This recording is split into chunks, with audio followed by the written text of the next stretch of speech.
The following program is intended for mature audiences. A democratic republic of sports.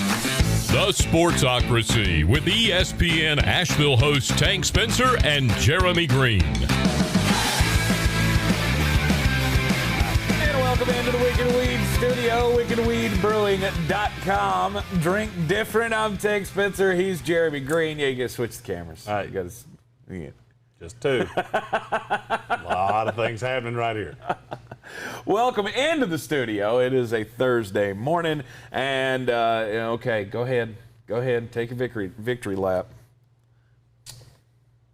Wow, winning. The series is all leaving up in the NBA Finals. Milwaukee Bucks beating the Cleveland. Where the hell did Cleveland come from? I got Cleveland on the mind because we're getting ready to rip Baker Mayfield apart in the best worst case scenarios for the AFC North. The Phoenix Suns, that's the team that lost last night, 109-103 to the Milwaukee Bucks. Devin Booker, he played a hell of a game, but it just wasn't enough. The Open Championship is going on. It's been going on since 1:30 this morning, and tons of fun over here. Got up at 4 o'clock, started watching it. 4:30. So you did. I've seen it all. I've seen all I've been cussing Jordan Spieth since about 4:30 this morning. Yep. Him and Dylan Fratelli. Oh, I've heard the name. I've heard the name Dylan Fratelli more today than I have in my entire life. Damn it! As soon as I saw he was in the tournament, I was like, "You play him." Did I? Nope. No. He's not on any of your boards. No, he's not. Yeah. Well, Louis Oosthuizen's got the lead. He's 6 under right now. His round is over. Jordan Spieth tied for second with Brian Harman. He was real damn good. Jordan Spieth was a whole mess of good. Yes, he was. That was one of my picks. I didn't realize it was a free contest, or I would have put in on the DraftKings website. I drained my account and I never made a deposit again. So I didn't enter. In fairness, I'm doing reasonably well. I'm playing 3 lineups. I've got a little Scotty Scheffler sprinkled in there. There you go. 7th. There you go. Victor Hovland is in every lineup I did. He's currently tied for 13th, 2 under. Right. And even my cheap guys are. The first hole I got to see of any player I played today was Lucas Herbert, who doubled 1. And I went, no. I look way too forward to this for this shit to end immediately. Right. But things are going well with the DraftKings contest. Are you making waves? I've got one lineup that's real good. Wait, did you put 3 lineups in the same contest? Yes. In the Sportsocracy contest? No, I only have 1 in that. Oh, okay. I was going to say that's cheating. Thankfully, my best lineup is the one that's in that. That one has 3 guys that have teed off that are in the top 40, 35, and the 3 best players in the lineup have yet to start. Nice. So things are going okay. Things are going well. That's good. I'm glad you're going well. I had Jordan Spieth atop my card, so I'm pretty happy about that. As well, you should be. And my other guys are doing pretty well as well. I've only got one guy that's over par right now. So I feel like, I've got one, but it's Matt Fitzpatrick, and I feel like it's going to get. I feel like that will be fine in the long run. That little stab that I took on Kevin Streelman. Yeah, it didn't go your way. I tried to tell you. Yeah. Well, it tends to not go that way. When you, it's usually not a good idea that you just pick your lineup by going, yeah, that's how much money I have left. Let's take that guy. Yeah, it's a bad idea. That doesn't tend to work well. But I'm learning. I've never played DFS golf before or made a DFS golf lineup before. So I've played a lot of them. This is old hat for me. Right. If you tell me a guy and I immediately start laughing, don't play him. It's a bad sign for your lineup. Not going to work out for you. Which is what I did with Kevin Streelman when you told him to. Oh, Streelman actually, he pulled back even. So good for him. All my guys are at least even or in up to second place. So I feel pretty good about that. Anyhow, the Open Championship is underway as well out at Royal St. George. Let's talk some basketball real quick before we get into the best worst case scenario for the AFC North. All of these videos, by the way, going out individually, team by team. They'll be in the team playlists here on YouTube in the Sportsocracy. Like, share, and subscribe, and you'll know every time we have new content hit the page. last night in Game 4 of the NBA Finals, it was a whole lot of Devin Booker. Whole lot of Devin Booker, just like I expected it would be. However, he got into foul trouble late, and which didn't matter. I'm so tired of hearing that mattered. It affected the score by 2 points. They were up 5 when he went out. They were up 3 when he came back in. Here's the thing. You remember that thing I told you about? This is going to be a Chris Middleton night. Kevin Vick Memorial Bell. Nailed it. I was right. Nailed it. Because they did fixate on Giannis, and Chris Middleton was really good. Yep. And here's my spicy. Bucks aren't losing another game in this series. They're winning in 6. Well, they're going to if Phoenix look they played really well last night. Actually, they became the first team in history to shoot over 50% from the floor and hold their opponents to shooting under 42% from the floor and lose an NBA Finals game. Yeah, that pretty much tells me everything I need to know. Now, the Phoenix Suns, though, you got to have clutch play from your stars down the stretch, and that turnover that Chris Paul had with where he just fell down. With a minute left, but it really hurt in that scenario. It was a 2-point game. You were coming down to try to tie it up. He falls down, loses the ball. Drew Holiday. By the way, couldn't hit water off a boat last night. I think it was Drew Holiday that went down shooting so much and hit the layup to make it a 4-point game, and then they come back down the floor. Devin Booker misses a layup, and there you go. They come back. Milwaukee comes back down and starts getting fouled. And I have this little sweet piece of paper when this was 2-0 that says Milwaukee Bucks plus 450 to win this series that I'm feeling pretty swift about right now. Right. A little about that big, just says Bucks plus a lot. Right. Middleton played well, and he played so well with Devin Booker that they became the first opponents in an NBA Finals game since 2001 to score 40 points against each other. Or not against each other, but as their teams were playing each other. Because the last ones to do it were Allen Iverson and Shaquille O'Neal. It's not like that was a one-on-one matchup. But I mean, there's some history made for this finals, and yes, all of the momentum is in the court of the Milwaukee Bucks right now. But I do expect Phoenix to come out and try to punch them in the mouth again. I mean, they did last night. They went up, 14-2 at one point? And they couldn't match up. They couldn't match up with the size of Giannis, and then when Chris Middleton is hitting his shots, it's hard to beat him. Consistency is the key, though. And that's one thing that we have not seen, is the consistency. Don't worry about it. You're going to see it in the next 2 games. Yep. Bucks in 6. Night. Nah. I told you from the start it was going to be Suns in 6. Well, it ain't going to be Suns in 6 because they're not winning a game in Milwaukee. If you didn't win last night, you're not going to win. Will Stanley said this in comments. In fairness, his son did say Bucks in 6, and he was the only one I heard say that. So Eli's beating all of us. There you go. And now I'm siding with him. He's right. Bucks in 6. God, they're going to win 4 games in a row to put Phoenix away. That's tremendous.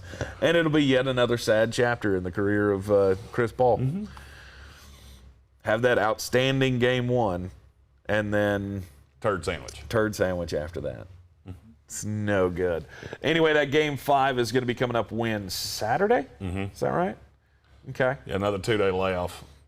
Then game 6 game 6 would be Tuesday, and then if there is a game 7, which I do not think there will be, it'll be next Thursday. It'll be a week from today.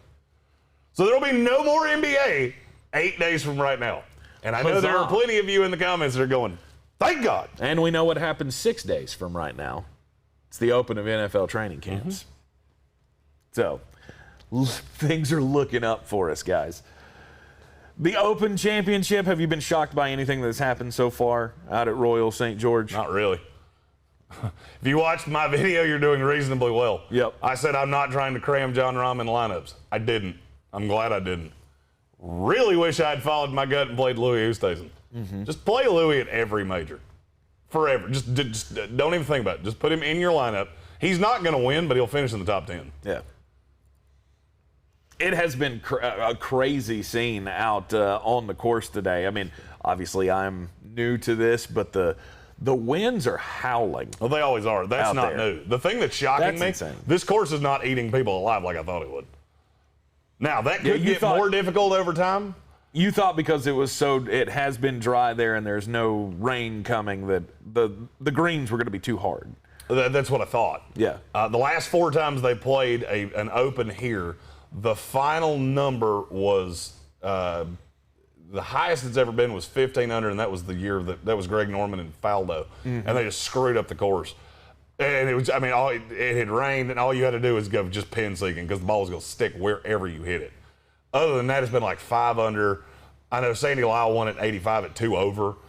This is a tough course. And I had this funny feeling that when you see the pin placements and all the things tomorrow, this is that's what he was trying to say. Yeah. That's how I think it's going to go. It's been some brutal play for some guys and some brutal breaks as well. Everything that you warned me about has come to fruition. If you bounce one off of the fairway and into the rough, it's a good chance you're not going to see that ball. The beauty of this tournament is that you can hit a perfect shot that winds up buried in the weeds. You can hit a terrible shot that winds up in the middle of the fairway. Yeah. It's the beauty of undulating links golf. And those bunkers, oh my God. No, you wind up in a bunker, you're screwed. That, what'd you call it, a pop bunker? Pot bunker. A pop bunker. Yeah, they have a lip that makes it really hard to hit out of them. Yeah, and right before we came on the show here, we were watching, and 2 guys back-to-back just bounced it right in. I think Louis was one of them, and whoever he's playing with was the other one. But it rode like right up on the hill, and then bloop, dropped back off. It wasn't Shane Lowry. Shane Lowry. Both big guys that hit the ball 9,000 yards. Yeah, and hit it right up against that wall. It almost is unfair. Nope, this is open golf. The way it this goes. is what I tried to tell you. Yeah. This is your first soiree into this. I've done this a bunch of times. Those bunkers are a bitch. You say if you're pulling for a guy, you see him go in a bunker, you might want to go get a beer and a shot because it's going to get ugly in a hurry. Right. Sorry, John Rahm. 9th hole, he goes into a bunker, and I think he hit it from here to the end of the board.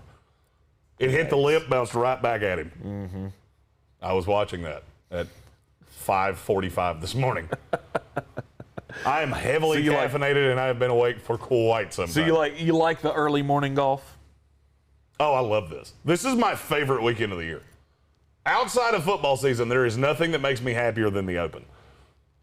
Because we can just sit here and watch golf early as hell in the morning. And guess what? I'll do it again tomorrow. Yeah. I was asleep last night, I think by 9 o'clock.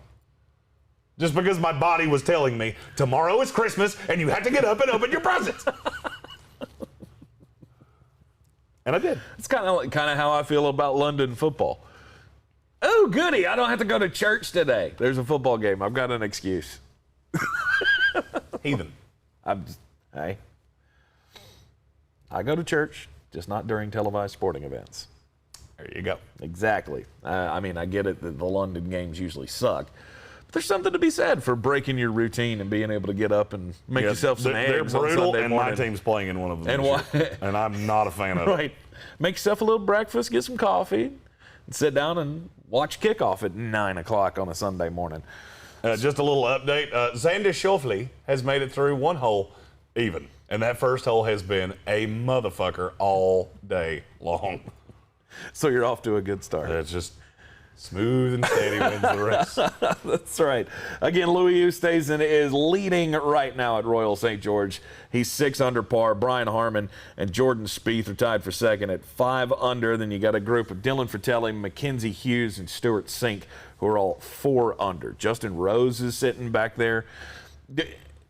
Is this always the same thing with every tournament?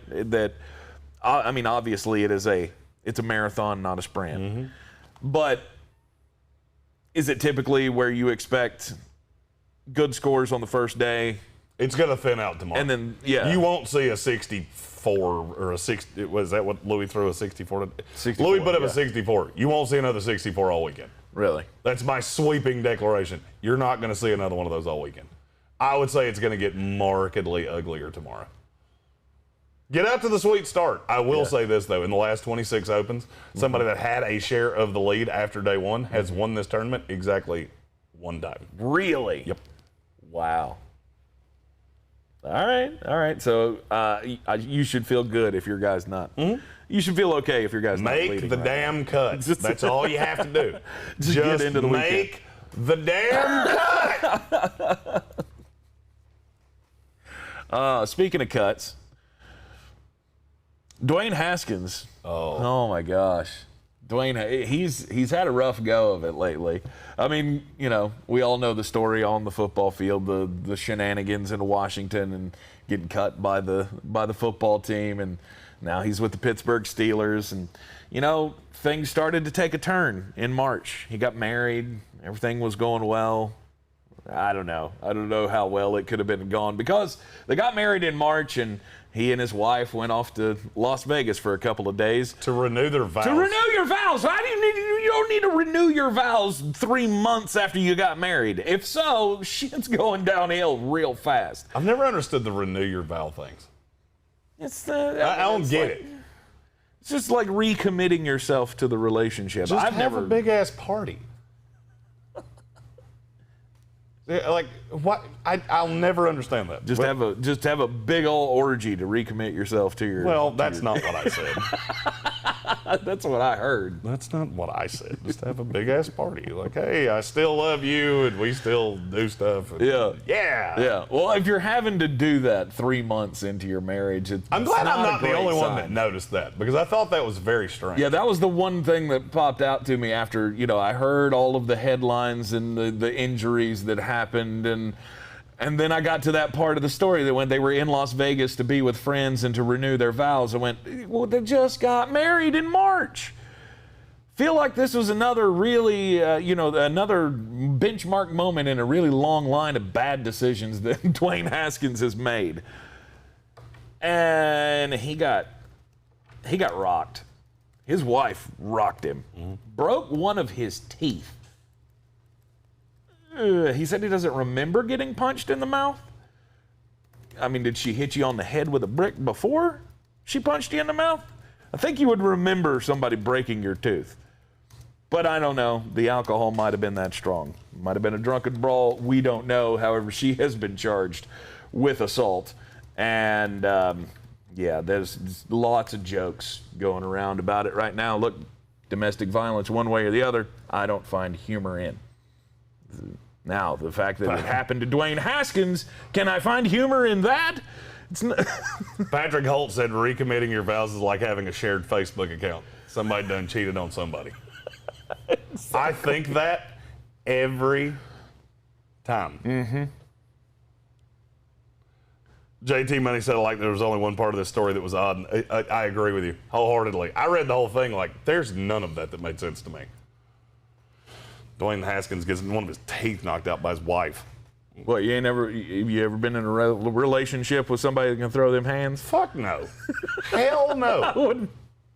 No. Like, I feel like you could pick that out and go, there's a chance you might knock one of my teeth out at some point. I don't think getting married's the best thing for us. That was one of my prerequisites when I was dating. I would never hit a woman in my life. But if shit goes sideways, could you break my jaw? No? Yeah. Cool. We can, on to phase 2. Yeah, I never really felt like Gina Carano, beautiful woman. I don't want to date her because she could whip my ass, and I don't like that at all. Yeah. No, I never said the whole story wasn't odd. The whole story was odd. I just thought it was very telling of how they got to this point. If they're renewing their vows in Vegas 3 months after they just got married, okay, it's not the steadiest of relationships. I also like that you're renewing your vows in Vegas. Because that's what you do. That's like going speed dating at a brothel. It just doesn't make a whole lot of sense to me. Did you ever do the speed dating thing? No. Oh, well, you've been married so long that wasn't really a thing. I'm not that old. Take's been married since 1994. That's what it feels like. I did the speed dating thing one time. Did you? Yeah. You know what I learned about speed dating? It only takes 2 or 3 minutes to go. No, I don't know what I want, but I know what I don't want. You. Aww. No, speed dating. For speed dating, you have to have a lot of tolerance for rejection. I got a lot of no's before I got that one yes. Yep. This is a tough sell. My body's a temple. It's a big damn temple. So ask me again why I never went to speed dating. G Baby said he was. I mean, could you imagine me sitting down across from a table from a woman and going, "Hey, you want this?" Here's how this would go. Hey. Let me demonstrate. Tank sits down. Hi, I'm. Next. Right. I get it. Oh. I'm gonna go to the next table. I'll just tell you what you're gonna get there. Where's the ugly ones? Where are they at? Did they set you up in rooms like based on your success level? Lowered expectations. Right, like can I go to the speed dating 104 room where it's a little harder to be able to sell yourself? Lowered expectations. I've always had an idea for a dating app. You have to be at least 30 and divorced at least twice. Right. Like me. No pictures. You don't get to see a picture of this person until the 4th date. Then you wear masks on the first 3 dates. Like, hey, we seem to have fun. This is fine. We're good. Then you take your mask off and go, oh, shit. Oh, damn the devil to hell. Got this. Yeah. Whoa, Is there a fat version of speed dating? Do they do slow dating where it's all just fat people? Yeah. Because I could do really well in a group of fat chicks. Oh, I want to do that a lot. It's slow dating. There's just a Big Mac at every table. Right. You don't even realize that you don't like it each other because you're just inhaling Thousand Island dressing on a bun. How the hell did we get here? We're talking about relationships because life's built on relationships, and I'm gonna make the best relationships are built on trust and love and caring, and then there are relationships like Dwayne Haskins gets into. Well, that's just good for nobody. Yeah, dating in your 30s is a lot like trying to scrape the Band-Aid from the bottom of the pool. Might get lucky and find some change down there, but more than likely. It's not going to be great. Now, did he do something to deserve it? Probably. Probably so. I used to do a bit in my act of dating in your 30s is a lot like shopping at Goodwill. Okay. It's not going to last forever. You just hope you get a few wears out of it. It's probably not going to smell it's probably not going to smell great. You're not the first one that's worn it. Dating in your 30s. That's a good line. Yeah. I like that. Yep. I like that a lot. Yep. And now every time you go into a Goodwill, you're going to think of that. Right. In case you guys are just waking up and you haven't seen any updates on the Richard Sherman story, that took a turn. Weird turn. Yeah, apparently he was drunk and I'm guessing just real depressed about something, and apparently he was at, his wife's parents' house.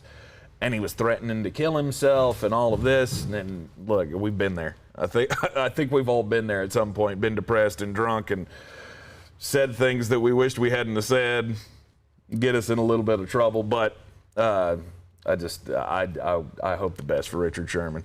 And his family has come out and said, we want to make sure that everybody knows that he didn't hurt anybody, that nothing like that happened. It was basically a well check. Yeah, and there's a group of a bunch of us that are in a chat that I said I've read this book before. Yeah. This has drunk and brokenhearted written all over it. Mm-hmm. And they, to the point where whoever called, I think her name was Ashley Sherman. That's his wife. His wife called the cops, called 911, and asked them, "Don't shoot. He's gonna fight you when you get here." Oh, by the way, the 911 operator, you're a bitch. I'm just throwing that out there. You should do not your job. I don't know what job you should have. Maybe you should work for Best Buy's customer care. I don't know. But you should not be a 911 operator. I mean, I'm not saying you're supposed to be de-escalating the situation, but cutting her off and going, listen to me. That is not how that's supposed to go. I've never been trained to be a 911 operator, but I think you did that fucking poorly. Oh, that is so true. Oh, she was a bitch. That's great that you said that. The whole thing. Look, like, what is your problem? I worked at Best Buy in college, and I had to talk to customers about their deliveries being screwed up or whatever, and I have talked to people exactly that way. Yeah. Here's my question. How in the hell did you work in a Best Buy to the point of you were talking to people? What, do you think they have like some big network of people? No, like, I'm trying to figure out how many people did they have to see that didn't like. I know what your the spit take. There's a long-standing bet in the comments that I'm going to get you to ruin something on this set. You are. It'll happen sooner or later. I just want to know who had to show up with your limited knowledge of technology that they went, nope. He's better. Well, see, I wasn't on the technical side. It wasn't like people were calling me asking how to fix their computers. It doesn't matter. I was in the warehouse, so they were calling like, "Hey, somebody dropped my dryer when they brought it over here. Can you please reschedule us for a repair?" And that's fine. I can do that. I understand all of that. However, this is kind of like the presidential lineage. I'm not saying that you would be the first choice. I'm just saying that there was a path that somebody could have ultimately asked you an electronics-based question. Oh, yeah. And I want to know who walked in like that was worse than you. Okay. No, that was one of the things with working in the warehouse. You didn't come out of the warehouse very much. Because once you did and you got that little blue shirt on with your little yellow tag, somebody's going to ask you a question if you're just walking by the computer section like, "Hey, what about this hard drive?" And I was like, I throw it against the wall, see how hard it is. If it doesn't break, buy it. Yeah, I can see Tanks, and I hit myself really hard with that mouse. I know you did. I can just see Tank, somebody walking up to him going, "Which computer should I buy?" And he just looks at them and points at his name tag and goes, "Tank." My name is Tank. Right. Right. How much of my advice are you actually going to take? Right. I'll give it to you, but you probably shouldn't listen to it. Right. I worked there at the time the Xbox and the PlayStation 3 came out. Or the PlayStation. That was a minute ago. Right. Came out at the same time. And so they were wanting everybody in the store to, learn the product, and you need to be able to answer questions about all of the product and stuff. If you were going to tell if a customer asked you which one of these should you buy, why would you tell them to buy it? And I said, I don't know. Because it's pretty. The Xbox is black. Because it's pretty. Like it's pretty. Memory. Xbox has memory. The other one, you got to buy them little sticks. And I'm not all about that. I think it's funny how many of us have loosely worked for Best Buy. Really? I was a contractor for a very short period of time with the Geek Squad. With the Geek Squad? Yeah. Okay. Yeah, when things would break and they didn't want to deal with it, they would send it to me. And you want me to tell you a dirty little secret about people and their computers? They don't understand that just because you delete it doesn't mean I can't find it. And people are fucking strange. The things you find on other people's hard drives. Yeah, I've seen some Google searches that made my skin crawl. They're saying we're avoiding talking about the AFC North. We're really not. We just got off on a tangent. Yeah. To be honest with you, We're I'm reminiscing. super caffeinated and can't focus on anything for more than 2 or 3 seconds. So I can feel myself blinking. That's how much caffeine is in me right now. Yeah. Anyhow, let's talk about best case, worst case scenarios. We've been going down every division. And of course, the individual team videos are coming out on the playlists here. So be sure to subscribe so you get all of the content when they go up. Of course, doing it live. Fuck it, we'll do it live right now. Best worst case scenario in the AFC North. The Baltimore Ravens, I expect they are going to be in the hunt for this division. I don't expect them to win the division. I think they are the second best team in the division behind the Cleveland Browns. However, I don't. The Baltimore Ravens have it all. And I don't know. The hardest part of doing this best case, worst case scenario for me is when we got to what's the one move you're going to do to make them better? The Ravens? Don't know. That's how much I like the team and how much I believe in the young guys that they brought in on this team. It's a safety to me, but I do think they're going to win this division. And best case scenario for the Baltimore Ravens, these birds are real. I think they are. Let me ask you a question, just since you're the leader of the Cleveland Brown Brigade. Okay. Who's better at quarterback, Baltimore or Cleveland? Baltimore. How much better do you think Kareem Hunt and Nick Chubb are than J.K. Dobbins and Gus Edwards? I would say Fractionally to me. yes. It ain't by much. No. Better receivers, Ravens or the Browns? There you go. Oh, that's tough. It's Ravens, and it's not all that close to me. Really? Yeah, my 3 is Rashad Bateman. Yours is Rashard Higgins. Okay, I win. My 1's Marquise Brown. You get Odell Beckham. Yeah, his talent's better, but him and Baker don't sync up well. Right. Sammy Watkins and Jarvis Landry. It's closer than you think it is. Sammy Watkins can hit you over the top. Jarvis Landry can't. Yeah. Tight end. I get Mark Andrews. You get Austin Hooper. I win. Offensive line goes to the Browns. Defense, I'll take the Ravens on every level. All 3 levels, I will take the Ravens. Not me. I don't have a Myles Garrett. That's fine. I have a lot of players. And the Ravens have proven to me time and time and time again when they have a young guy. You remember Matthew Judon? You remember how there are all these players that they let go and everybody went, oh, how are they going to get to the quarterback? And then here comes Matthew Judon and they wind up with Yannick Ngakoue. Right. Oh, okay. Yeah, I think I would wager they're going to do that again. I just believe in Baltimore. I look at the front office. It hasn't missed a step from the transition from Ozzie Newsome to Eric DeCosta. It's probably they're probably the best run franchise in the NFL. I would agree with that. I don't think you can convince me of another one. I would agree with that. Especially when you have people like Cassius Marks coming out and saying New England sucked ass because you can't do anything. The Patriot way means you can't do anything. It's just grind, that wears thin when you don't have a quarterback, Bill. I think the Ravens are the best run organization in the NFL. And I firmly believe that even with the things they lost, I don't care. Best case scenario for the Baltimore Ravens, to me, is probably AFC Championship game. I can't see them getting over the hump of either Buffalo or Kansas City. Oh, there's a path. Oh, there's a 100% a path. No doubt. They are a tough team to defend. And what is Kansas City's biggest problem? Your linebackers are slower than shit. Yeah, that's best case scenario for Baltimore. You play Kansas City in the AFC Championship game, and you just outrun them. Yep, and you go to the Super Bowl. You grind them out, and and Marlon Humphrey can stop Tyreek Hill, and you find a way to stop Travis Kelce, and they can't run a greasy peg up a cat's ass, and you wind up in the Super Bowl. Yeah, that's your best case scenario. The fact you don't see them as a Super Bowl contender blows my mind. I mean, blows my mind. I mean, they are on the short list. We did this on the ESPN Asheville show the other day. Sports Tank with Jeremy Greene every weekday afternoon, 3 to 5 on ESPN Asheville. Heard everywhere on the iHeartRadio app. But we talked about this, and I gave you a list of 7 teams that could win the Super Bowl. Baltimore is on that list, but do I honestly believe that they're going to win a Super Bowl? No, I really don't. I think there are too many teams standing in their way. And there's too many variables. There's How many too teams many do questions. you know are better than Baltimore right now? Kansas City is one of them. I think the Rams are better. No, AFC. Oh, just in the AFC? Kansas City. Buffalo. That's it. Yeah, that's the only ones that I know are better. Now, how much better is are Kansas City and Buffalo than Baltimore?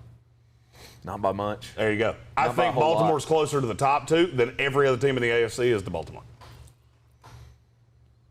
I put Cleveland right in that. You're wrong. Right in that bowl. Your quarterback sucks. At the end of the day, you have a shit quarterback. We'll get to that in a minute. Yeah. I'm not jumping in line. Trust me, I'm going to take every opportunity to take shots at Baker Mayfield. Right. At the end of the day, I'm better than you at 7 of 10 position groupings in the NFL.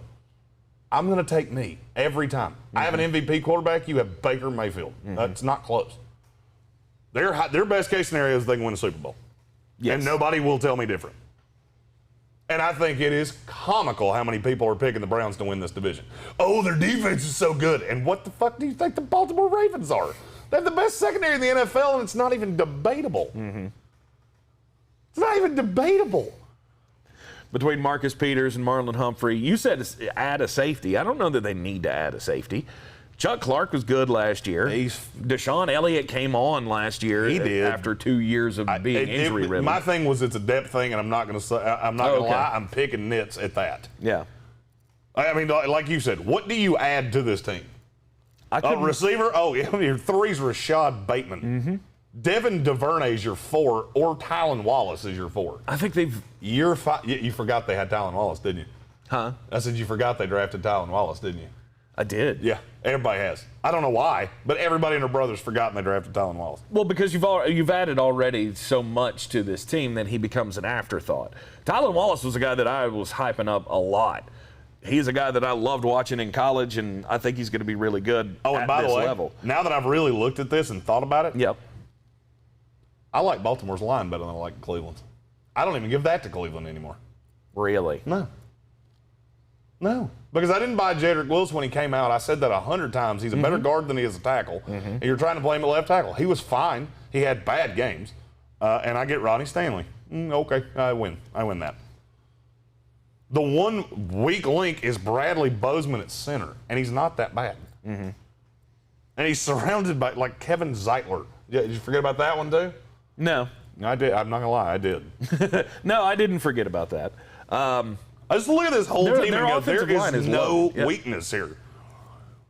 Edge rusher. I think that's the only weakness that they have. And I've always liked Tyus Bowser. And I'm not going to lie, Pernell McPhee's been there long enough that if you told me he was the next Matthew Judon, it wouldn't shock me in the friggin' least. Wouldn't shock me in the least. I think that is the only thing that I could fathom doing is bringing in Melvin Ingram or Justin Houston. Either Melvin one of those Ingram guys would be. I still think he winds up back with the Chargers. I do too. My God, Melvin Ingram would be phenomenal. Their worst case scenario, I bet you can guess what this next slide says. If you've watched this show for more than 10 seconds, I bet you know what this next one says. Yeah, worst case scenario, #birds aren't real. But here's the problem. I put that in there because it's funny. How the hell is it going to happen? Don't know. I don't see a path. I mean, I'm looking at their schedule. The schedule's sitting in front of me right now. I don't know. I'm just looking at it. Bye weeks in week 8. There are 4 games that I no doubt know you're going to win. Worst case scenario, you lose to Kansas City, Indianapolis, and the Chargers. Then you come back, and outside of Cleveland twice and the Rams, I don't really see games. Like, worst case scenario, you go 11-6. And the Packers. Packers are on that schedule too.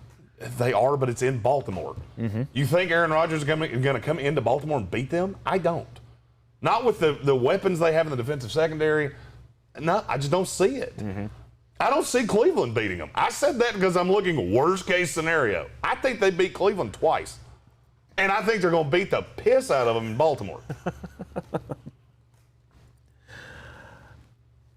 I don't know how you stop it.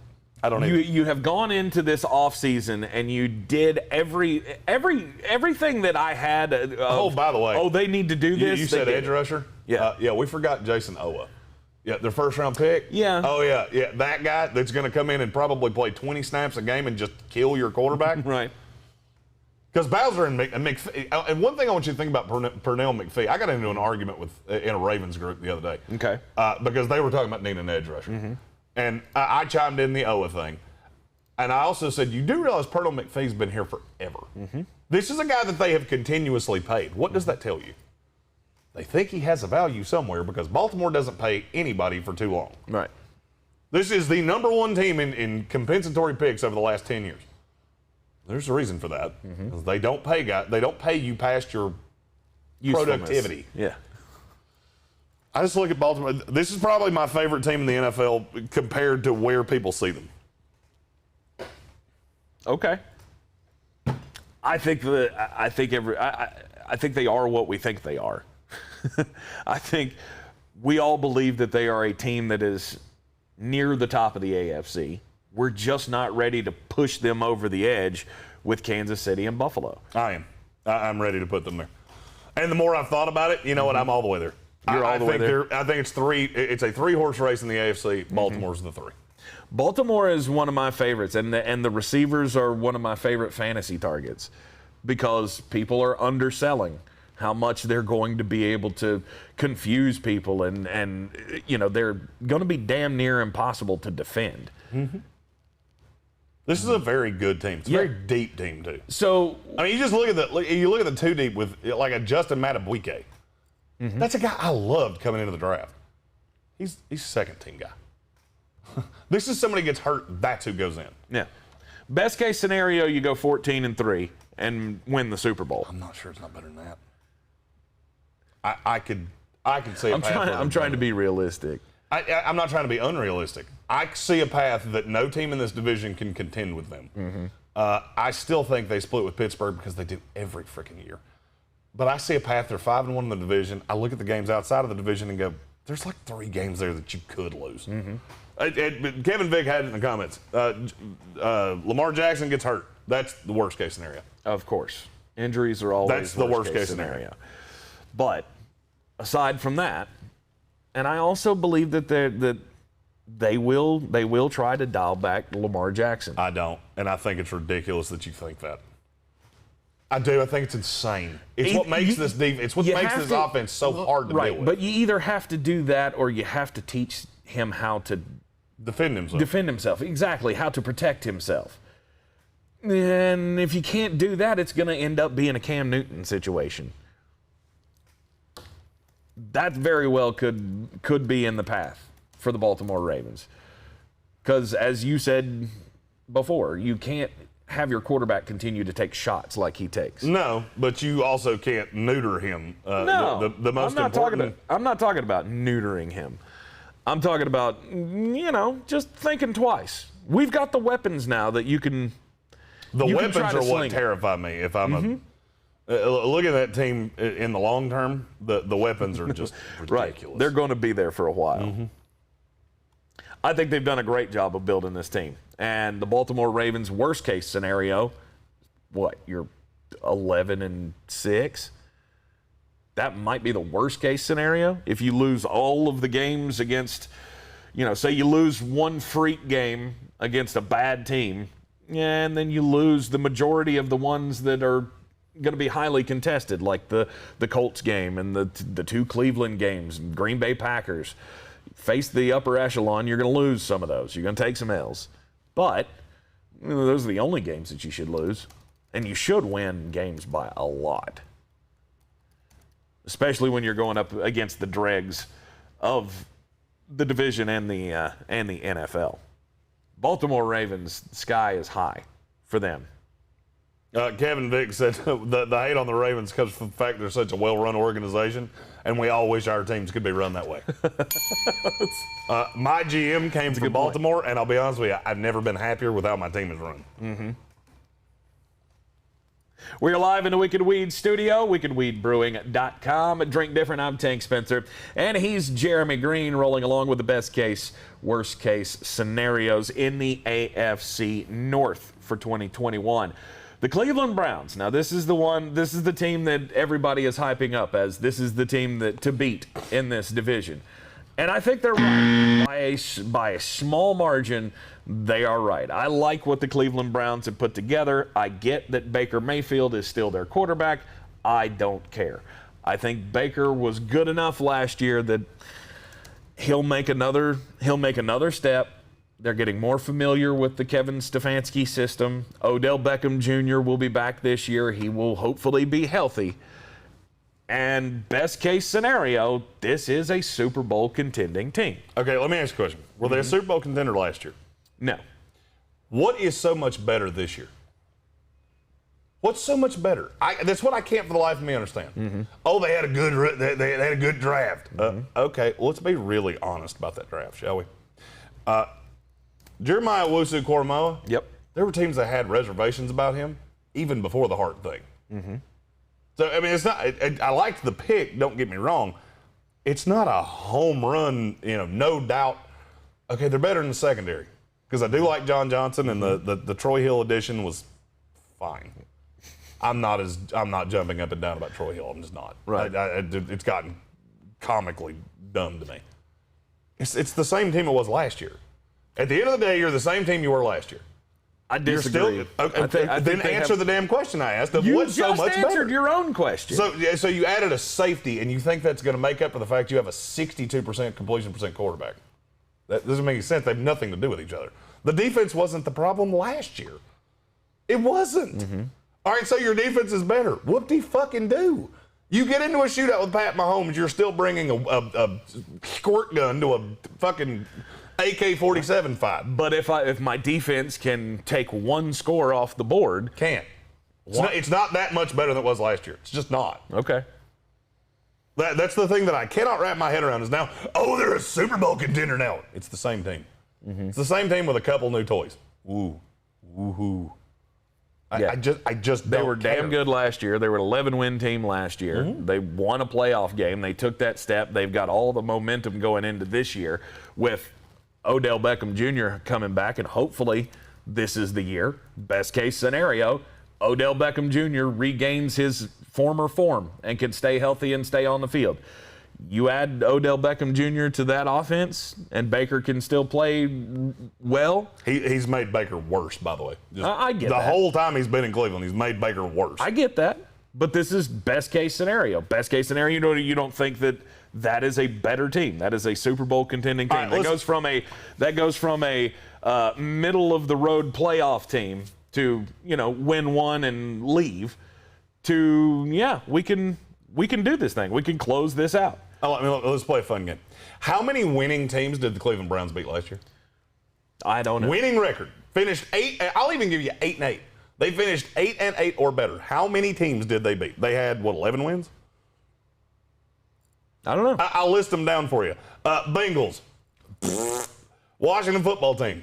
And that was with Dwayne Haskins. That was before they went to Alex Smith, before they went to Taylor Heineke. Dallas Cowboys, worst defense in the NFL. Indianapolis, hey, we found one. And have no fear, there ain't going to be many of them. Cincinnati again. Houston, Philadelphia, Jacksonville, Tennessee, New York Giants, Pittsburgh Steelers. Last week of the season, and you should have lost that game against a depleted Steelers team. It's 3. You beat 3 winning teams last year. Now, let's fast forward to this year, and let's look at your schedule. We've already talked about Baltimore. I like Pittsburgh better than most do. Here's your out-of-division opponents this year. At Kansas City, loss. Houston, Win. Chicago, Win. At Minnesota, Win. I don't love you in that game. I really don't. Why? On the road. I'm not afraid that Minnesota could stop them. Minnesota's defense is better than you think it is. But, all right, let's say I give you that one. At the LA Chargers. It's going to be close. East Coast to West, you're playing against Justin Herbert. It's not a layup by any stretch. Arizona Cardinals. Another close one. No. It's in Cleveland. That might be your saving grace. Right. Denver. That's a win. At New England. That ain't a fun place to go play, I'm just going to tell you. Especially not in November. Detroit. Win. Vegas. Win. At Green Bay. Yeah, that's going to be tough. Yeah, did you notice that none of the games I just said, in large part, sounded like the games you won last year? None of them. This is the team I'm going to bet the hardest on the under of any team in the NFL, because you're trying to convince me of things that don't happen in this league. Okay.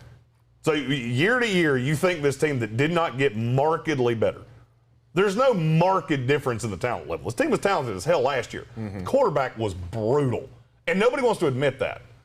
You ran the ball down people's throats, and guess what? You're going to continue to do that. However, defensive coordinators have now had a year to watch you and go, what happens if I put 7 in the box? Can he beat me? No, because he's terrible under pressure. Do I know definitively Jedrick Wills is a stalwart franchise left tackle? Nope. No, I don't. And I didn't like him, and he didn't really change my opinion last year. Right. Jack Conklin stays hurt all the time. I'm just telling you, there's not a market improvement. The schedule's 10 times more difficult than it was last year. And yet people just keep telling me they're going to go 14-3. Bullshit. I think the Vegas number on Cleveland's like 11.5 or something stupid like that. Yep, 11.5. I'll take the under. I say this team goes 10-7. They're going to make the playoffs. And I think they get smoked by virtually every team that makes the playoffs in the AFC. Kansas City is definitively better. Buffalo is definitively better. Baltimore, to me, is definitively better. I think Tennessee is definitively better. I disagree with that fully. And you can. And you can. You still have yet to prove to me you beat up on shitbird teams last year. You don't get to do that this year. Yeah, you get the Bengals twice, who suck ass. And you get Detroit and Houston. Yeah, those are a couple layup wins. You're never going to convince me that Baker Mayfield goes to Lambeau and beats Aaron Rodgers. Not going to happen. You can sit here and do it till you're blue in the face. Right. I'll never buy it. You're not going to convince me, and I'm going to level. I'm not sure that going into Minnesota, I don't look at their weapons and go, they have better weapons than you. They're going to be able to run the ball too. And it's in their house, which is going to be loud because that team's better than people think it is. I don't like you. I don't like you in LA against the Chargers. I don't like you against Arizona. I just look at there's a lot of losses on the schedule. And nobody ever gives me the, okay, how are you going to get over the benchmarks that no team has gotten over in the last 20 years? You have an inaccurate, turnover-prone quarterback that's now going to be asked to do more. For you to take the step forward, you can't just rely on the surrounding pieces anymore. Baker has to take that step forward. I don't think he has that step. Really? No. Okay. I mean, what is better offensively right now? It's the same team. It's the exact same offense you had last year. He wasn't overly good last year. He beat up on shit. But he did improve. He had better numbers last year. And in what regard? And here's the thing. No, hold on. Before you just glean over this, what did he have that was better? There's one answer to this. I mean, he completed a greater percentage of his passes last year. No, he didn't. His rookie year was better than last year. And it was like 1.5% off. He was a more accurate passer in his rookie year than he was it's from the last year before, is what and that's fine. You know what the difference was between the 2 years? And guess what? Your schedule wasn't just a bag of dicks the year before. You didn't get to beat the dregs of the league. Do you realize they had 7 wins against teams that picked in the top 10 of the draft? You don't get to do that this year. And that's the worst case scenario. Worst case scenario for the Cleveland Browns, and he doesn't think this is a possibility. I firmly do. In January, they're home with Baker Mayfield. I see an absolute no doubt path that this team does not make the playoffs. I don't. I don't see a path that they don't make the playoffs because, like, even if Baker Mayfield is dog shit, Kevin Stefanski will still take the ball out of his hands. And that's fine. You can't beat these teams with good quarterbacks by running the ball. Sure. Oh, we're going to cram it down their throat 40 times. Okay, they get the ball and immediately put you back on the field. Because I still maintain that pass rush is not as good as you think it is because Jadeveon Clowney's overrated as hell and has been forever. But he's really good when he's got an elite guy on the other side of him. He was 6 years ago. He hasn't been that in a long time. Because he hasn't had that guy. Okay. Teams are still going to double team Myles Garrett, and I don't like him one-on-one against anybody. He's been a cleanup guy his entire career. I don't love it. I don't love it. I haven't loved it, and I'm not going to love it. I do. I like everything about this team except for the quarterback. And to me, Baker Mayfield is good enough. He's serviceable enough to make them a contender. I disagree. You went 11-5 last year against arguably, I don't remember exactly where strength of schedule, but I can find it. Right. I'm sure it was low. I mean, there were a lot of easy teams on that schedule. And I understand what you're saying. However, as long as Baker doesn't fuck it up, as long as he's not completely awful, this is still a playoff team. Easy. My opinion. Now, do I disagree with you about Jadeveon Clowney being overrated? No, I don't. But when he plays on the other side from Myles Garrett, he's going to be able to get into the backfield. I believe a lot in Jeremiah Owusu-Koramoah. By the way, they played the 4th worst schedule in the league last year. There you go, 4th worst schedule. Do you know where it is? They don't have that this year. No, they don't. It's probably like 12th hardest schedule this year. I'll tell you. I can tell you Pittsburgh is 1, so they're not going to be too far. They're 9. Right. They're 9. I'm just telling you. It's going to be a regression to the mean. People don't seem to understand. Baker Mayfield's told you what he is. He's 11-5 with everything best case scenario. Except for Odell. Who he's been worse with. We saw, it's not like Odell died before the season started. We saw them together. He sucked because he tries to force feed the ball to Odell Beckham Jr. I mean, I'll give you the stats on it. Shit, I've got the damn game logs pulled up in front of me. I got to pull up Odell's. Odell Beckham Jr., Do you think that he just lost his passion for football? I never thought he had one. Okay. He's all right. So, Did he get a Spaceball football, Space Jam football? Okay, let me ask you a question. When was the last time Odell Beckham had more than 1,100 yards in a year? God, it was when he was with the Giants, wasn't it? It's 26, 5 fucking years ago. Mm-hmm. Oh, well, he didn't play games. Well, he played 15 games in 2019. He had 1,000 yards. There's a lot of receivers that have 1,000 yards. Mm-hmm. Touchdowns in 4 years combined, 2 of those in Cleveland. He has 16 touchdowns total. And I understand plus he's injury prone. I'm not even discussing the fact he's injury prone. Right. Missed games every year of his career except 1. And that's supposed to be your white knight? The guy that comes in and rides in and saves your offense? The guy that last year, I did finally get to game logs for Odell. Last year, he played in 1, 2, 3, 4, 5, 6, 7. Mm-hmm. Played in 7 games. He was targeted less than 7 times, all but twice. What does that tell you? He's not an elite receiver. You want him to be. He's not. He's not, and he hasn't been for a long time. Now, look at Baker's game-by-game stats and performance. You know what the commonality seems to be? That when Odell Beckham Jr. is not on the field, he does well? He had, in terms of QBR. I guess better. In terms of QBR. Yep. Baker had 2 games where he was over an 80, where he was over a 74. He had 2 games that he was over a 74. One of them was against the Colts, and one of them was against the Cincinnati Bengals. Mm-hmm. That's with Odell. I'm just telling you, this is a team, and you're more than entitled to your opinion. I just think it's absolutely misguided as hell. I mean, that's fine. Look at every team in the AFC that can make the playoffs. Mm-hmm. You know what they all have in common? What's that? Every one of them has a better quarterback than Cleveland does. And you give me the ancillary pieces, okay, Baltimore's are better. You give me the ancillary pieces, you go strike for strike with me, I'm going to get to Baltimore way before I get to Cleveland. Mm-hmm. Just the way it is. But keep telling me I'm crazy. I'm not telling you you're crazy. I am telling you you're crazy if you honestly believe they're not going to make the playoffs.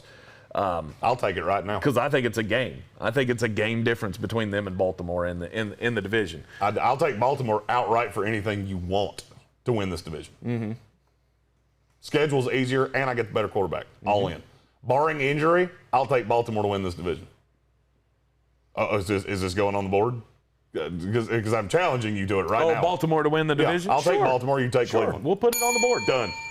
That's a free 1 for me. Yeah, put it on the board. We'll go Baltimore versus Cleveland.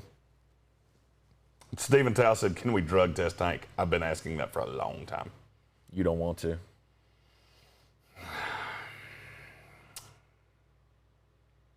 There's so many things I want to say right now. I'm not gonna. Oh, we are live in the Wicked Weed studio. Be sure to check out our friends at wickedweedbrewing.com. Wicked Weed Brewing, drink different, rolling down the best and worst case scenarios in the AFC North for 2021. Brings us to the Pittsburgh Steelers. The Pittsburgh Steelers, I have said I have great reservations about this team. The offensive line change that they have gone through over this offseason is not going to play in their favor, I don't believe. I still believe in the weapons. I don't believe in Big Ben anymore. I just don't. The guy has admitted he lost gas at the end of last season, and he's trying to regain some old form here. It's the best case scenario for the Pittsburgh Steelers, eat fresh, refresh.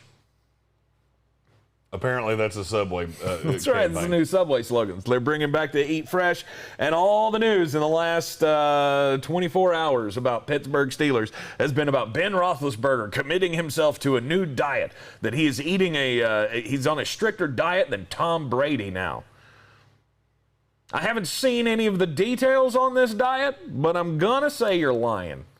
I get that Ben Roethlisberger, we saw him at OTAs, and he did look a little trimmer, But it's also like your, 45-year-old uncle who had a big old pot belly and is, I've been working out. Oh, okay. Well, you still look like you're 40. I don't even want to get deep into this video before I do this.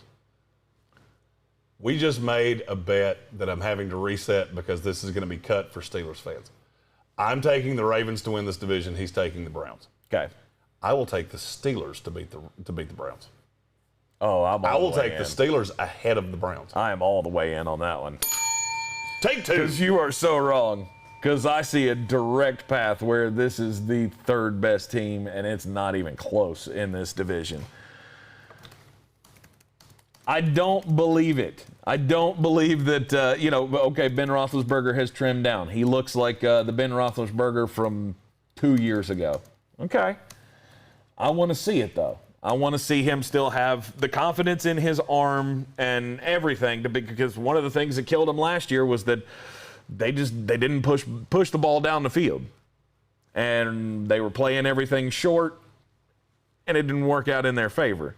Their offensive line is worse. Yes, they got a new running back, but how much is that really going to help Ben Roethlisberger? A lot. You think so? A lot. The difference between Najee Harris and James Conner is the difference. It was opined in the comment that the loser of our bet here should have to do a power hour on show. What is that? That would be the difference between Najee Harris and James Conner. I'm Najee Harris. You're James Conner. What the hell's a power hour? Power hour is where you have to take a shot of beer every minute for an hour. I told him in the comments, yeah, I would kill it and Tank would die. Uh-huh. Do you know how many beers that is? No clue. If you take an actual legitimate shot, if it's a gentleman's shot, it's 10 beers in an hour. And you don't get to stand up. I can't drink 10 beers in a day. You can't drink 10 beers in a week. I've watched you. You drank 4 and said hello to my floor. Right. Now, me, on the other hand, I can drink 10 beers. Now, to be fair, there was a lot of tequila mixed in there with your wife. 100%. When it comes to tequila, my wife's the devil. Yeah. You don't want to do that. And when a pretty lady says, "Hey, take a shot with me," you don't say no. Bingo. Bingo, bango, bongo. Why do you think I'm so calibrated? I live with her. Right. She did that to me last night, not 4 minutes after I walked in the door. Handed you a shot and said, "Like, we're drinking tonight." Yeah, and her shots are not. They're not. No. Let's put it this way: she's not a friend of the house. I'll put it that way. Right. That's the kind that you have to go like this before you can pick it up. Yeah, that's why we do shots in rocks glasses. We don't use shot glasses. Yeah. So yeah, I can't hang on that one. Yeah, I know. Trust me, done in 30 minutes. There's a lot of opining happening in the comments. Edward 40 Hands has been brought up too. The only problem is that would only last for about 4 minutes with me, because I am very claustrophobic, and the thought of somebody duct taping something over my hands makes me want to run my head through a window. I would drink it just to get rid of the shit on my hands. Yeah. Yeah, no, the Pittsburgh Steelers are a team that I got a lot of questions about. Defense is still going to be really good. I get they lost Bud Dupree, but it's not like they took a complete dive on that end. But I still like Alex Highsmith, and you got T.J. Watt, who I think is the best pass rusher in the NFL. The one thing that scares me about Pittsburgh, their schedule is brutal at times. I mean, brutal. But I think they're going to start 4-2. They'll be 4-2 coming out of the bye with a week to go in to play your Cleveland bullshit Browns. Yep. Win. I'll take them to beat Cleveland twice. Stop that. I will. I'll take them to beat Cleveland twice. I think it's funny you don't realize how big of a difference there is between Ben Roethlisberger and Baker Mayfield. All right, let's play this game. We did it with the Ravens. We'll do it with the Steelers. The ancillary pieces of the Steelers versus the ancillary pieces for the Browns. Who wins? Oh, I would go with the Browns. Browns win O-line. Name me another position group they win. Receivers, they get slaughtered. It's not even close. I have 2 better than any receiver on your team. And my 3 is Deontay Johnson, who might be the 3rd that's better than any receiver on your team. I like Najee Harris better than I like Nick Chubb and better than I like Kareem Hunt. Now, the tandem and you win offensive line. Pass rush, I get T.J. Watt. I like him better than Myles Garrett. They're high on Alex Highsmith, And I got news for you. Everybody that's been on the opposite side of T.J. Watt has been successful. Weird how that happens. Devin Bush, you got one of those? Because I do. You don't. Yeah. Secondary, I get Minka Fitzpatrick to your John Johnson. Yeah, I win. Your corners are better. That's it. That's it. And I have the better quarterback. The one fear is that I have the tougher schedule. That's it. Okay. That's the only difference in this. I've been in this fight so many times that I came into this very well armed. He's ready and raring to go.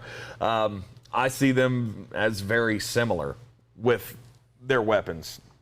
I mean, Juju Smith-Schuster and Chase Claypool against Odell Beckham Jr., a healthy one, and Jarvis Landry. Yeah, not even close. I see a wash in that. No, it's not even close to me. And you very conveniently left out Deontay Johnson to Rashard Higgins because they both play three wides. Yeah, I win that in a walk. I mean, that's good God. That's I don't even know how to quantify that. That's such a walk. That's such a walk. And by the way, at tight end, I get Eric Ebron and Pat Freiermuth. Yeah, I like that better than Austin Hooper. I didn't even acknowledge that. I won't. I will. I won't. I'll take the Cleveland side of that one. Again, the offensive line, I like the running backs for Cleveland better than Najee Harris. I love Najee Harris. Okay, and then you can love Najee Harris, but to think that he's better than the tandem of Nick Chubb and Kareem Hunt, I can do more with my backfield than you can do with yours. Who's the most talented player of the three you just said? Probably Kareem Hunt. It's Najee Harris. And to me, it's not even debatable.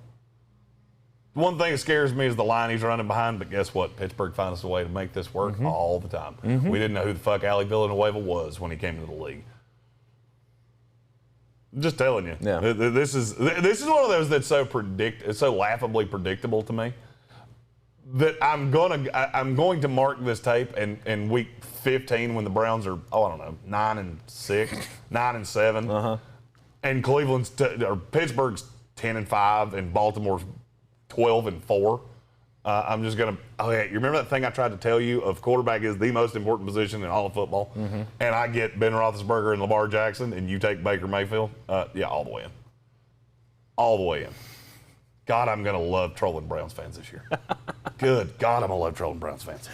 You gotta hope that the diet actually does work out for Ben Roethlisberger, but that leads us to the bad side. The worst case scenario: Father Time is undefeated. You have this is not like any other aging quarterback. Like not only do you have a 39-year-old quarterback, you also have a 39-year-old quarterback who looks like a long-haul trucker. And I get it. Oh, he's lost some pounds. Okay. I don't know if that's so much I can regain my youth rather than a guy in a midlife crisis trying to grasp desperately at his last chance for fame. What? Did Ben Roethlisberger do something to you in a past life or No. The out on him is comical to me.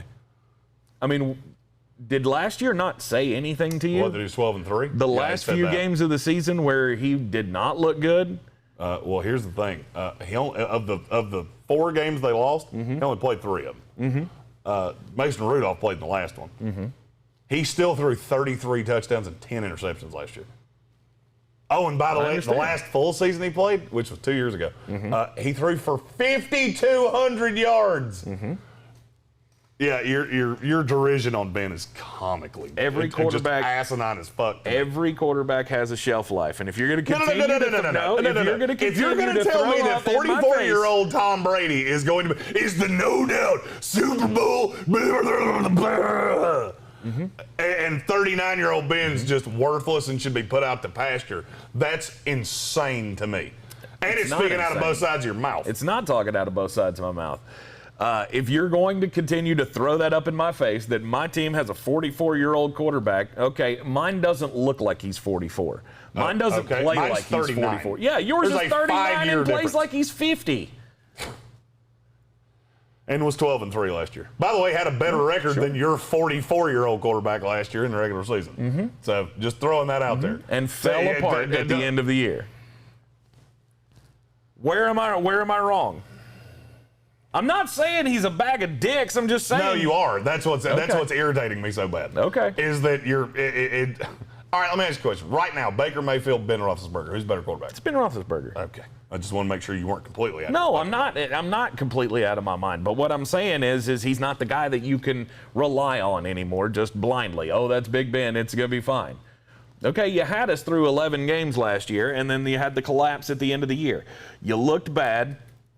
You have you're trying to, as we said, refresh yourself with this new diet, hoping that you can get something done, because you're going to have to be as mobile as you were earlier in your career, because your line is not going to be up to snuff to me.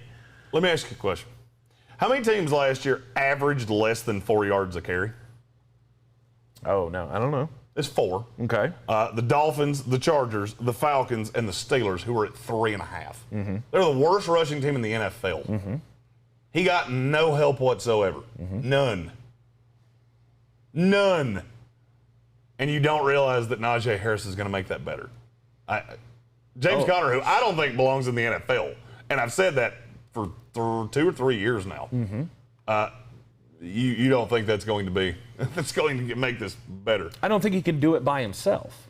He did it last year. They went 12-3 with nothing. No, I'm talking about Najee Harris.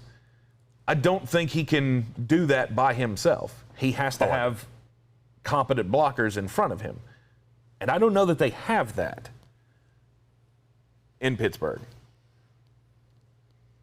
I don't understand what you're saying here. You don't think he can be a bell cow running back? No, I'm saying his offensive line is not good enough to make their running game stellar compared to what it was last year. You can have all the talent you want. If you don't have holes to run through, it's not really going to help you. Here's what I'm going to tell you. Earlier in this full program, I said the Baltimore Ravens were the best run franchise in the NFL. Mm-hmm. Steelers are in the top 4. They seem to believe just fine in this offensive line. Sure. They let a lot of guys walk out the door. Didn't seem to bother them to drop. Mm-hmm. Didn't use draft capital on it in large part. They brought in Kendrick Greene, who I like a lot. I'm not worried about it. Adam Black said, and Ben can't throw, put 11 in the box and they're done. Good luck with that. I hope to God teams do that. I hope you put 8 in the box and dare me to throw it to Juju Smith-Schuster, Deontay Johnson, and Chase Claypool. Because I have 3 guys that can beat you over the top. Mm-hmm. And I have 2 really good tight ends. I got weapons out the ass. All the line has to be is half-assed. That's all they have to be. But is that not what happened last year? When they went 12-3? No, teams figured out they couldn't run a greasy peg up a cat's ass. And so they started dropping guys going, you cannot run against us. Mm-hmm. Oh, and by the way, if you look at the statistics of this, the last 4 games of the season were some of the best running they did. They just didn't do much of it because teams were dropping 8 against them. Like, you can't beat us. Mm-hmm. James Conner sucks. And now you fix that in terms of the running back. You fix the defense is still good. You and I have talked about how I never bought into Bud Dupree, so the pass rush is still going to be good in my opinion. Mm-hmm. It's just, I can't wait for the season to start. This is the division that I think you're the most out to lunch on, and it's not even close. It's funny to me because you have not refuted one thing that I have said. Not one. That both of these teams are better than Cleveland in the ancillary pieces, which is what everybody is just jerking themselves off about. Mm-hmm. And my 2 quarterbacks are light years ahead of yours. Mm-hmm. You have not refuted one thing that I have said, and yet it's this blind faith. And they play the toughest of the 3 schedules, which is just, it's shocking to me. I think I have refuted several things that you've said. Name it. Name the position group for the Pittsburgh Steelers that I just named that's not better than Cleveland. If you say receivers again, I'm going to yell at you because it's just stupid as fuck. It's running back. I just said that. Okay, and I ceded that one to you. Okay. Running back, offensive line, cornerback. That's it. I have everything else. Everything. All the defense.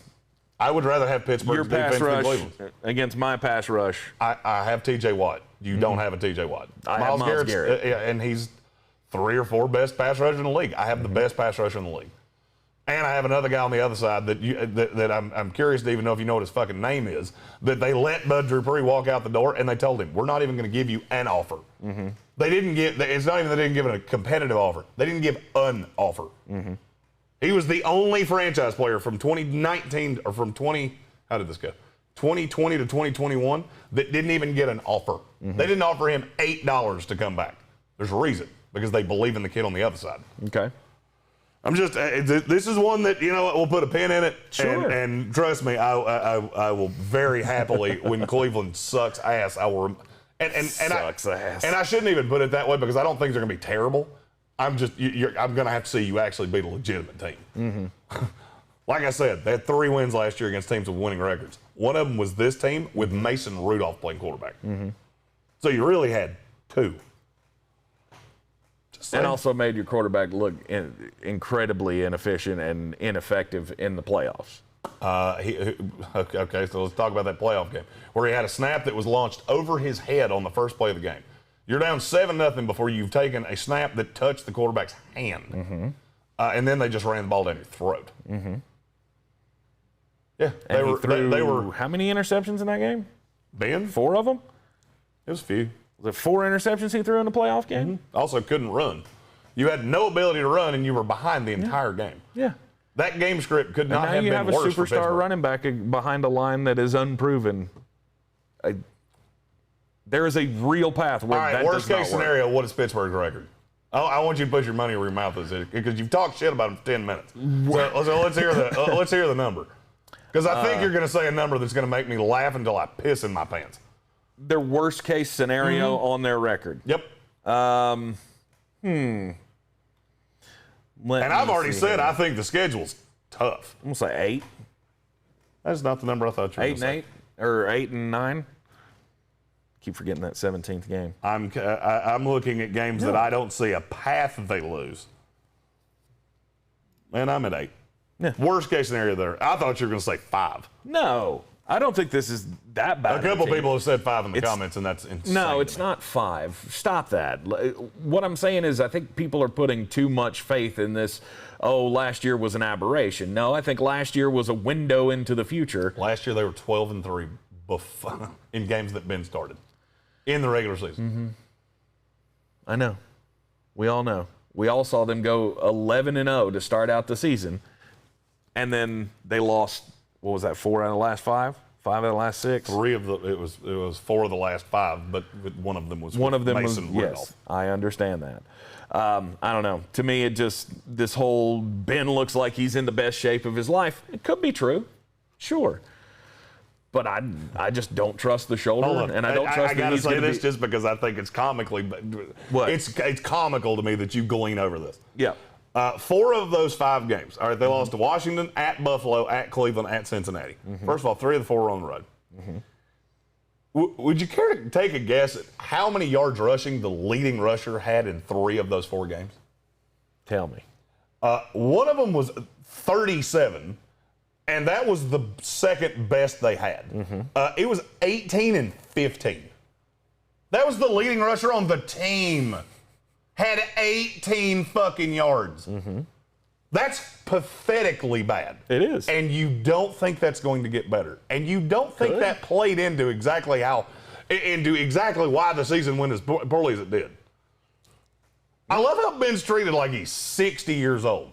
And yet, guys like Drew Brees, who, by the way, had the same injury history that Ben did, he just didn't miss full parts of seasons the way Ben did. Mm-hmm. No, Drew's fine. That's fine. We can have a 44-year-old quarterback. That's fine. He's in the best shape of his life. Well, so's Ben. So's Ben. That's not even. I don't even think that's kind of true. Every person that's around him has said that. Well, sure, but I have photographic evidence of him looking a little trimmer, but he's not best shape of his life. Ben's always been a little pudgy, just so you know. He was pudgy at 24 years old. I understand that. But a little pudgy looks a whole lot different on a 23-year-old kid than it does on a 39-year-old man. Let me tell you a little something about turning 38, if you'd like to hear that story. Your body doesn't react to things the same way it does. Agreed. When you're younger. Agreed. Right. You can't tell me anything about how Ben's body reacts. He's one of the best athletes in the world. And I just think it's funny, like all of a sudden the end of the year goes poorly because he was asked to do just ridiculous shit because they couldn't run. And all of a sudden that's Ben's fault. I cannot for the life of me understand, and there's Steelers fans that believe this. They believe, oh, we should have moved on, and Dwayne Haskins or Mason. Stop talking. If you're one of those people, talk less. Just straight up. Adam Black said Brees fell off the cliff. When did that happen?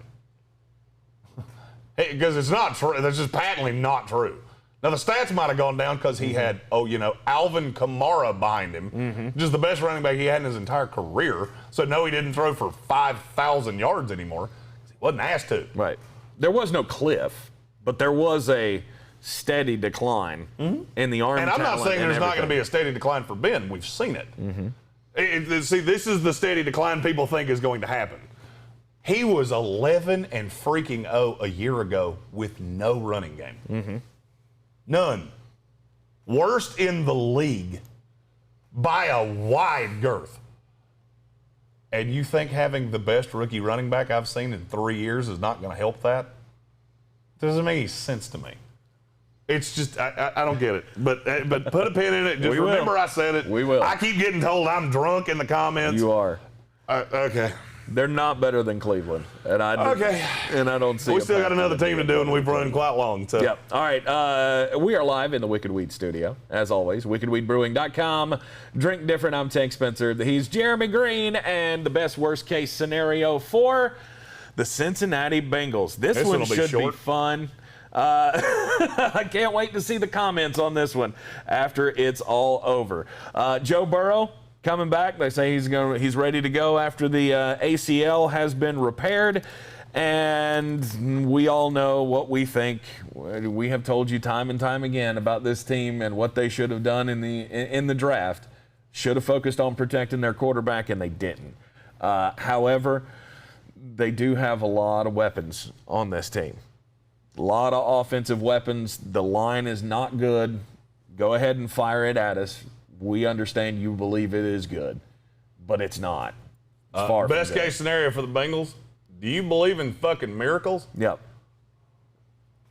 But even if a miracle does occur, how good can this team really be?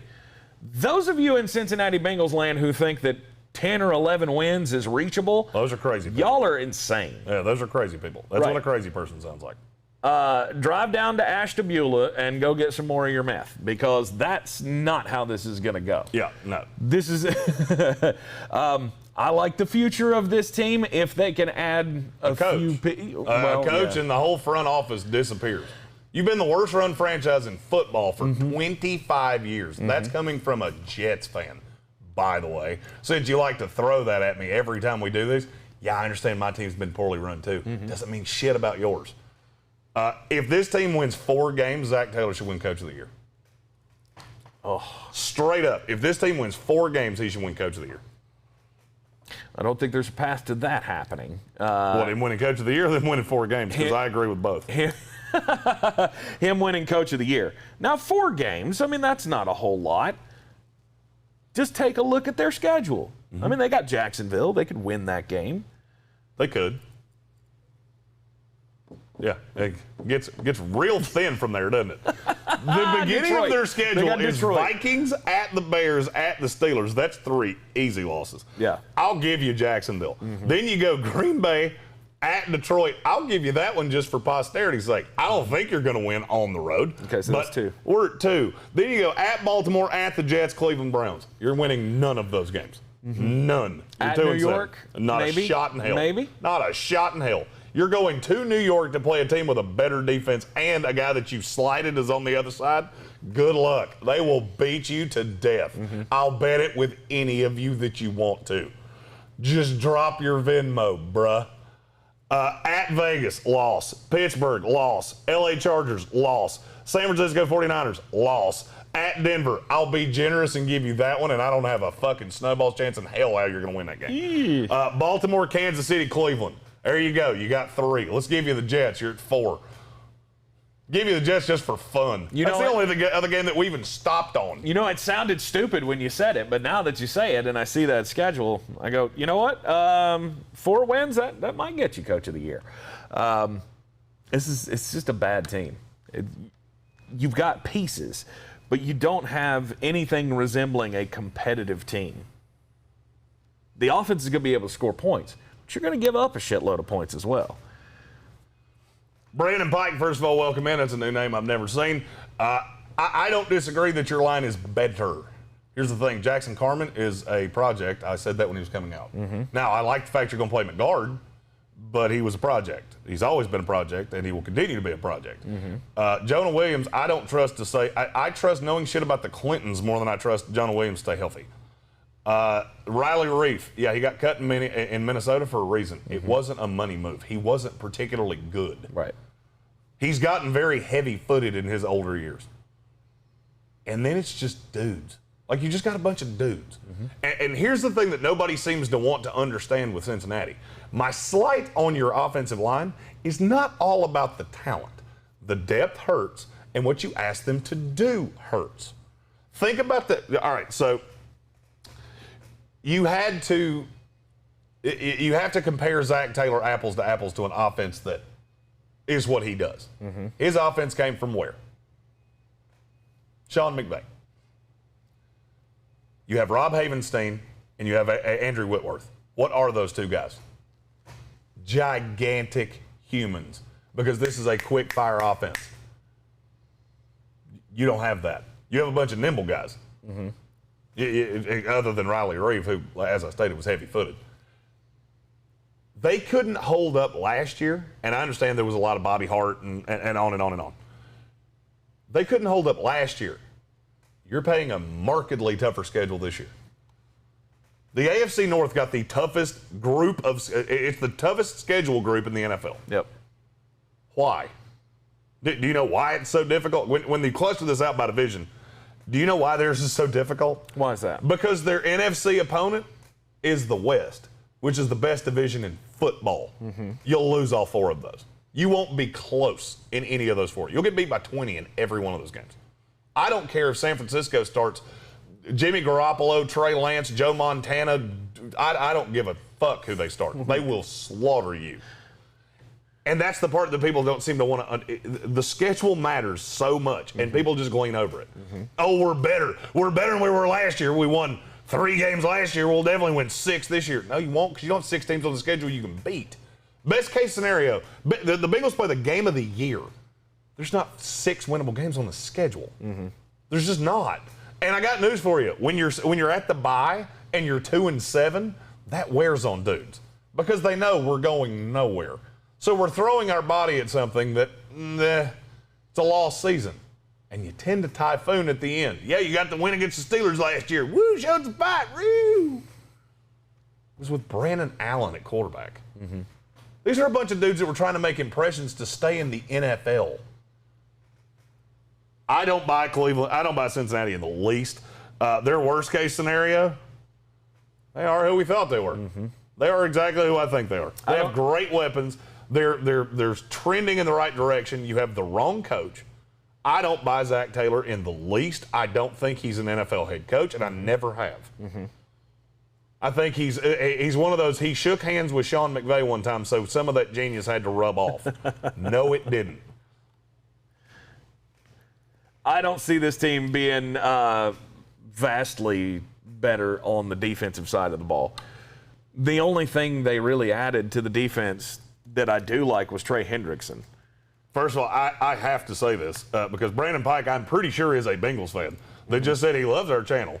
And that's the first nice thing I think a Bengals fan has. It's not the first. Evan Doyle said some nice things too. Yeah. And I appreciate a realistic fan more than anything in this world. Because he followed it up with, it's a prove-it developmental year for us. We got talent on offense and defense, just got to figure out scheme and identity. God bless, it came from a Bengals fan. So hopefully when we cut this and put it out in Bengals groups, they will hear that and go, one of us said that, not the 2 of us. Right. That's all I've been trying to say. It's not that I hate your team. I don't give a damn about your team. I love one team, and there's 31 others that I cover for a living. That's it. There's no hatred. There's no anything. I hate New England. I do hate New England. I will admit that. I can't stand them. But I'm still, hell, just yesterday I was defending New England right here. So it's not a hatred. It's not a vendetta. It's not anything like that. There's a lot of, oh, we got Joe, we got Jamar Chase. Now we have guys we can buy their jerseys. We must be trending in the right direction. You're not wrong. I don't disagree with anything you just said. It's all of the little pieces that you have to figure out. And I fully believe Zach Taylor's not going to be the head coach of this team a year from now. I think, and hopefully the front office that has been as bad to you, the Bengal fan, as my Jets have been to me, hopefully you find a Joe Douglas. I would love it for you. I don't know who it is, but I hope you find one of those, because where I sit today, 2 years after Joe Douglas was hired, I hope that's where Cincinnati is a year from now. Firmly, I do. Jacksonville, I feel the same way. These teams that we've all been bottom dwellers, I love all of you. I want all of us to be good together. It's just, there's a lot of things about this team that I just don't fucking like. No, the big question is, can the offense keep up with what their defense is going to allow? And I don't think that's the case. Not in any, in the majority, the vast majority of all of their games this year. The defensive side of the ball, to me, is the one that needs the most help. And I would agree with that. And you can't name just one move. No. That you would make, because you can go on every piece of the defense, except for maybe the defensive line. And even I'm not that wild on Larry Ogunjobi. I like Ogunjobi. I like DJ Reader. I think you're going to be fine against the run. My problem is that I look at the back end of that defense, and outside of Jesse Bates, there's nothing I love. I love Jesse Bates. Jesse Bates is one of the most underrated players in the league, and I think that's a piece for you. I look at the linebackers. I don't love that. If guys get to the second level, I think you're going to struggle. I think you have pieces, and but that's you're where still we live. a year away from being a year away. The problem is that's where we live now in the NFL. This is a passing league, so you have to be strong on the back end of your defense, or you're going to lose a lot of games, and that's the big problem that Cincinnati has. Anyhow, I think best case scenario, 5 wins, and I don't know how you're going to get to that. Worst case scenario, you're picking in the top 3 again. But that gives you a chance to add another piece. Well, the bad thing is I don't think they're as bad as Jacksonville, Philadelphia, or Houston. That's if you really want a sad state of affairs here, I think you're going to be picking about 5 again next year.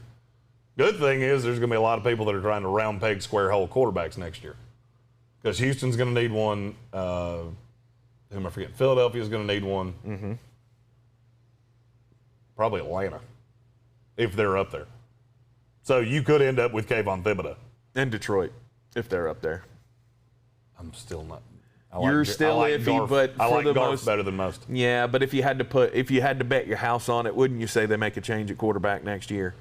No. If I had to bet my house on it, I'd run away. No, I don't want to bet my house on this because I don't know where this is going to go. Because I never thought anybody would take on that contract. So there's a way of thinking there that I can't wrap my brain around. Okay. No, I think you got an opportunity here. You got to be in the Derek Stingley sweepstakes. I like Derek Stingley. Right. But that's best case scenario, is that you're that bad to lose that many games and get a guy who can, help you transform this defense and let the defense catch up with the young stars that you have on offense. We're not saying it's all bad. We're just saying it's going to be a bad year.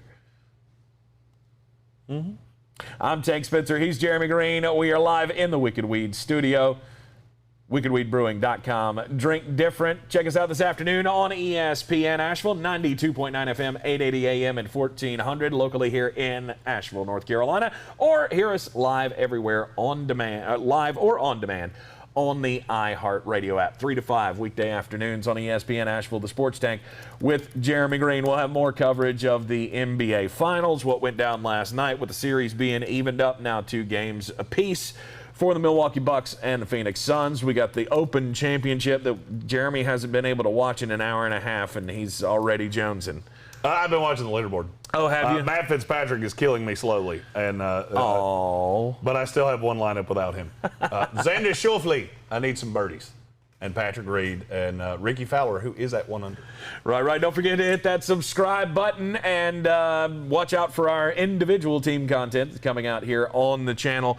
Just recapping all of the best worst case scenarios. We're getting all of those out in the next few days. Tomorrow we will have an early start to the day. Yeah, we'll be starting at 9 tomorrow because we got to do 2 of these.